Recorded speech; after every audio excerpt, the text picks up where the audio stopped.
Okay, focal length. Lenses. Focal length is really about lenses and lens choice. Um, Most people, when they think about lenses, they think about the lenses on the point and shoot cameras that they have, and they really don't think about how different lenses actually will lend a feel and can affect an image, but it's very true. Making a proper lens choice is every bit as important as picking the composition sometimes. In cinematography and films, they will pick particular kinds of lenses, a specific kinds of lens, because of the qualities of that lens. And we'll talk when we get into lighting. We'll talk a little bit more about the technical side of lenses. But right now, we're going to talk about just the optical image part of the lens, not how the lens affects light, but how the lens affects the image. The most common lens that is used is the 50 millimeter lens. 50 millimeter lens is also commonly referred to as a normal lens. And this is because it means normal because it gives you an angle of view, also sometimes called field of view, similar to your own eyes. Also is similar of what's called depth of field, or DOF. Depth of field is how much is in focus. When we get into lighting, I'll do a little more of a primer on that and also include a tutorial video that I'll link to that has spent the entire video. They go through and talk a lot about what affects depth of field. And so I'm not really going to touch on that in this lecture so much, as the video is excellent in showing you that. But suffice it to say, a 50 millimeter lens or a normal lens typically gives you what you get from your own eyes. If I am standing 5 feet from somebody, it will and you film them with a 50 millimeter lens from 5 feet away, they will look roughly to me the same kind of size and distance that it feels in the real world, quote unquote real world. Lenses, though, that are shorter than 50 millimeter lenses are called short lenses. All right, the obligatory underline, short lenses. So if it is less than 50 millimeters, if it's 5 millimeters on up to 49 millimeters, well, I don't think they make a 49 millimeter lens. Typical lenses are, you got 8s, you've got 15s or sometimes 14s, you've got 25. I've seen lots of 35 millimeter lenses. Those are fairly common lens. You got your 50s, and then you've got your 85s, which are sometimes called a beauty lens. 85 millimeters are some of my favorite lenses. Although 50s are very nice as well. A good 50 is worth its weight in gold. Then you got your 100s and 200s and so on. But what we're talking about right now are short lenses. And short lenses have specific features to them, specific qualities to them. Short lenses, switching focus here. Actually, lenses that are longer than 50 millimeter lenses are then conversely called longer lenses. Sorry, I got confused there a second. Lenses that are longer than 50 millimeters are considered longer lenses. So if it's shorter than 50, it's considered a short lens. If it's longer than 50 or a larger number than 50, it's considered a long lens. But what are their features? Well, a short lens gives a wider field of view. So the shorter the lens, the more that lens will show. Like I said, a 50 millimeter lens, if a 50 millimeter lens, let's say this is the window, and I get a sort of medium shot with a 50 millimeter lens, a shorter lens from the same distance may give me the full person in the shot. Okay, so a shorter lens gives you a wider field of view. You can see more. So if the lower you get, the more you get. If this one right here is gone from a 50 to maybe a 35, if we drop it down to a 7 millimeter lens, our subject may appear like that, and so on and so forth. So the shorter the lens, the wider the field of view.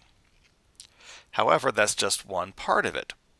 Shorter lenses also tend to make your subjects look farther apart, or sometimes even farther away. There is just something about that lens, that the shorter lenses, that make your subjects look farther. So going back to the 50 millimeter lens that I was talking about, 50 millimeter lens placed 10 feet from your subject. On camera, you would look at that thing on camera and think, oh, from where the perspective I am at, that subject would be 10 feet away. However, you take that 50 millimeter lens and cut it down to a 25 millimeter lens, and suddenly that subject, even though the camera still in real life is only 10 feet from your subject, that camera will appear, the image will appear that your subject is farther than 10 feet. And I'll show you some examples of this here in a few seconds. Plus, I'll link to a really excellent video that shows this. Shorter lenses tend to have a longer depth of field. Now, what does depth of field mean? Depth of field means the distance between the nearest and the furthest objects that appear to be in focus in camera.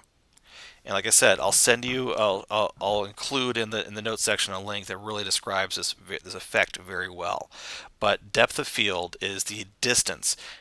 Relatively shallow depth of field would be, this is the 2 points in focus, call it maybe 1 foot.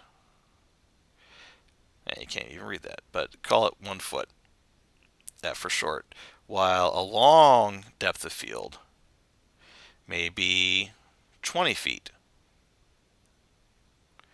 It just kind of depends on the lens, but typically a short lens will give a long depth of field. They lean towards that. Now, when we get into talking about light, you also see we'll also talk about how your aperture or your iris setting on your camera will also significantly affect your depth of field. But overall, a short lens will give a longer depth of field. Okay? So you're making choices of lenses. These are things that you use for making choices. If you want to have a lot of things in focus, you really want to see what's happening way back there off in the distance behind your subject, then maybe you want to go with a shorter lens because you'll see more. However, if you don't want to see what's going on behind somebody and you want to keep things relatively shallow, then maybe you want to consider a different lens choice or different options, which we'll talk about when we get into lighting in the next section. These are all things you want to be thinking about. These are all choices that a director needs to make because your depth of field can also affect how your audience perceives things. In a future lecture, we're going to break down a scene from The Last of the Mohicans where I'll show how that's being used. All right, now moving on to longer lenses. A longer lens gives what is considered a narrower field of view, or just pretty much just makes things look bigger, closer on the screen. So if our 50 millimeter lens, going back to our earlier example, if our 50 millimeter lens was kind of a medium shot, our longer lenses longer than 50 millimeters, let's say maybe a 100 millimeter lens, suddenly from that same distance we now have a close-up of our subject standing there. So shorter lenses makes us see more on the lens, while longer lenses let us see less. They get in tighter on the subject. And another feature of long lenses is that they tend to make objects feel closer to the camera than they actually are. They also can sometimes make things seem really flat. It's just a nature of these lenses where, like going back to the short lenses tend to make things look farther away and can sometimes actually make people look fatter. A longer lens will make things look closer and closer together, and sometimes make them appear very, very flat. An example, which in one of the videos I've linked to in the course materials, it shows is that one of the nifty features you can do when you're trying to pick these lenses is that if you want your subjects to appear very intimate, make them look very close, like maybe it's like a couple out to dinner, well then maybe you'll want to use a longer lens because that couple will appear like they're sitting closer than they actually are, so they'll feel more intimate, closer together. While if you want to show some distance, want to make those subjects seem they're unnaturally far apart, maybe you want to use a longer lens because that will make them appear farther even though they're still sitting the same distance apart. And again, really go back and watch the supplemental video, all the supplemental videos I put in the course materials, because there are some excellent examples of what I mean by these things. Longer lenses also tend to have a very narrow, it's also called a very shallow depth of field. Again, it's the nature of these lenses. So a longer lens will typically, it's more difficult to have a very long depth of field. All right, again, the videos, go back and watch all those videos I've linked to. And in the notes for each of the video, I'll explain what each video is about and what area it's to be covered on. All right, now here are some examples of lenses and how they appear closer or farther.